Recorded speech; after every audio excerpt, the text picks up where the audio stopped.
It's not polite.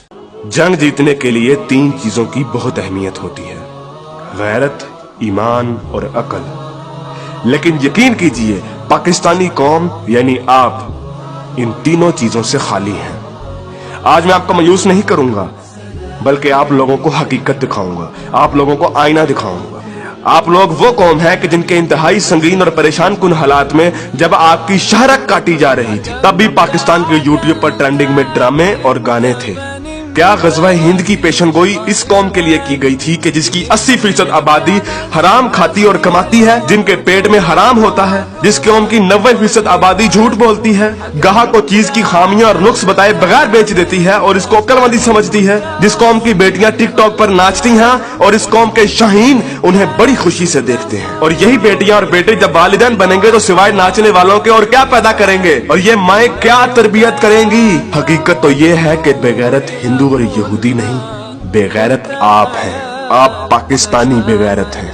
आप लोग वो कौम हैं जो वैसे तो सारा साल इमाम हुसैन के मुकद्दस नारे लगाती रहेगी, लेकिन जब वाकई में कश्मीर मैदान करबला बनेगा तो सारी कौम वही कुफा वाले बन जाएंगे जिन्होंने इमाम हुसैन से कहा था कि आप आए, हम आपका साथ देंगे, लेकिन जब वक्त आया तो कोई अपने घर से नहीं निकला। फिर ये लोग तालिबान की मिसालें देते हैं कि तालिबान के पास कुछ भी नहीं था, कोई असबाब नहीं थे, लेकिन अल्लाह ने उन्हें फिर भी फतह दी। मुझे हैरत है कि ये किस मुंह से तालिबान की बात करते हैं। तालिबान को अल्लाह ने फतह दी थी तो उनकी गैरत, उनके ईमान, उनके तवक्कल, उनकी जिद्दोजहद, उनकी कुर्बानियों, उनके अज़म, उनके इस्तक़लाल और उनकी जिहाद की बिना पर। ना तो उनकी बेटियां टिकटॉक पर नाचती थी, ना उनके बेटे गेम ऑफ थ्रोन्स और गानों और फिल्मों के शदाई थे, ना वो हराम खाते थे और ना ही वो नमाज कज़ा करते थे। कश्मीरी तो बेवकूफ है कि उन्होंने इस कौम से सारी उम्मीदें लगाई हुई हैं, जिस कौम के नौजवान मुजाहिद भी हैं और मुफ्ती भी हैं, लेकिन सिर्फ फेसबुक, ट्विटर और इंस्टाग्राम के। बल्कि लोग नौजवानों को और इस यूथ को बहुत सराहते हैं, कहते हैं कि ये पाकिस्तान का एसेट है, लेकिन मैं ये कहता हूँ कि ये नौजवान लानत है। इस वक्त पाकिस्तान की तकरीबन तमाम यूनिवर्सिटीज फहाशी, फहश गोई, गलाजत, नशा, इश्क माशूकी का अड्डा बनी हुई है। इन नौजवानों ने इस्लाम को मजाक बना दिया है। इन्हीं नौजवानों ने मॉडर्निज्म के नाम पे फहाशी और बेहयाई को रिवाज दिया है। हर लड़की आजकल टाइट्स पहन के फिरती है। इस्लाम और तहजीब का कोई नामो निशान ना यूनिवर्सिटीज में है, ना कॉलेजेस में।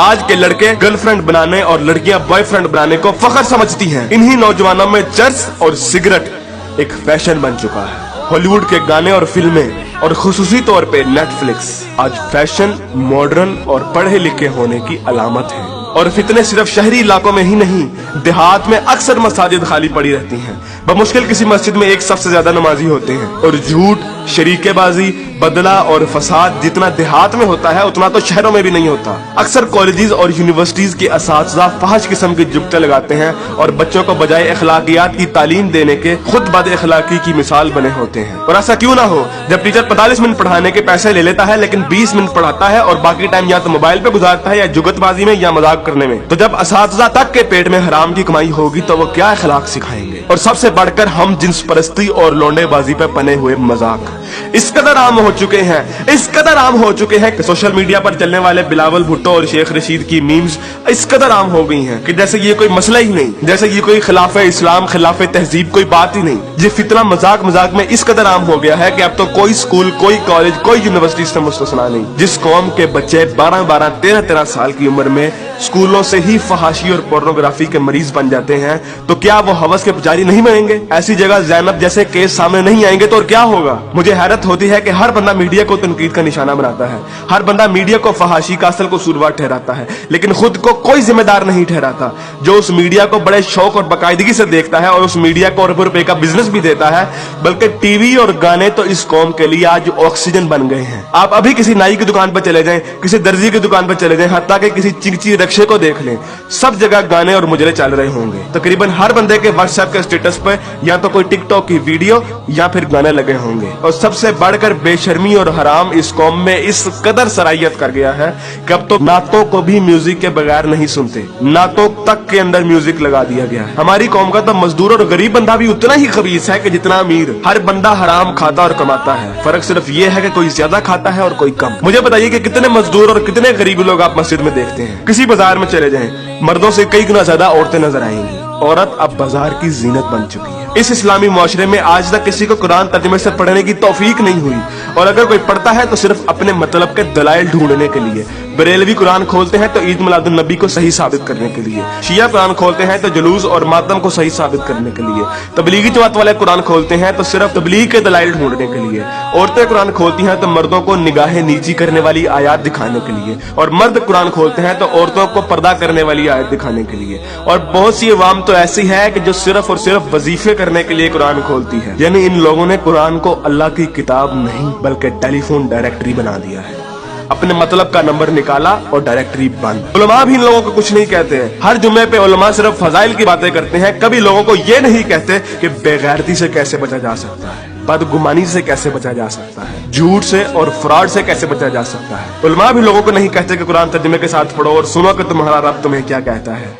और यकीन कीजिए कि जब आप कुरान तर्जुमे के साथ पढ़ेंगे तो आपको अंदाजा होगा कि एक बार सुभान अल्लाह या 100 बार कलमा पढ़ने से जन्नत नहीं मिलनी। अमल करना पड़ता है, अमल। लेकिन हमारे मीठे मीठे उलमा और मुबल्लिग सिर्फ और सिर्फ मोहब्बतें बांटने पर जन्नतों का वीजा दे देते हैं। जिस मुल्क में दुनिया में सबसे ज्यादा ईद मिलादुन नबी मनाई जाती हो, मुहर्रम के जुलूस निकलते हो, तबलीगी जमात वाले तबलीग करते हो, वही मुल्क दुनिया में करप्शन और झूठ और हराम कमाने में सबसे आगे है। तुम लोग कुर्बानी के लिए जानवर भी लेते हो तो सिर्फ लोगों को दिखाने के लिए, अपना स्टेटस कायम करने के लिए। यकीन कीजिए असल गद्दार आप हैं। कायद आजम अल्लामा इकबाल और 50 लाख शोहदा के लहू से गद्दारी की है आपने, पाकिस्तान से गद्दारी की है आपने, और सबसे बढ़कर अल्लाह और उसके रसूल से गद्दारी की है आपने। गज़वा उहद में जब सहाबा ने हुजूर अकरम सल्लल्लाहु अलैहि वसल्लम की एक छोटी सी नाफरमानी की थी, तो उस छोटी सी नाफरमानी की बिना पर अल्लाह ने मुसलमानों को बहुत बड़ी शिकस्त दी। हालांकि वो सहाबा थे और अल्लाह के रसूल भी उनमें मौजूद थे।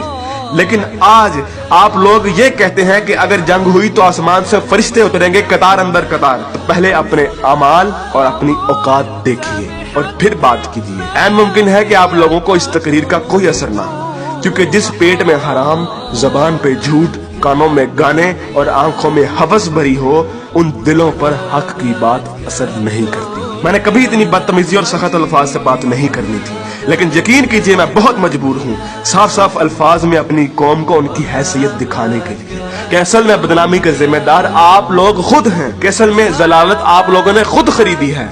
ना तो आप कुरान के मोमिन हैं, ना इकबाल के शाहीन।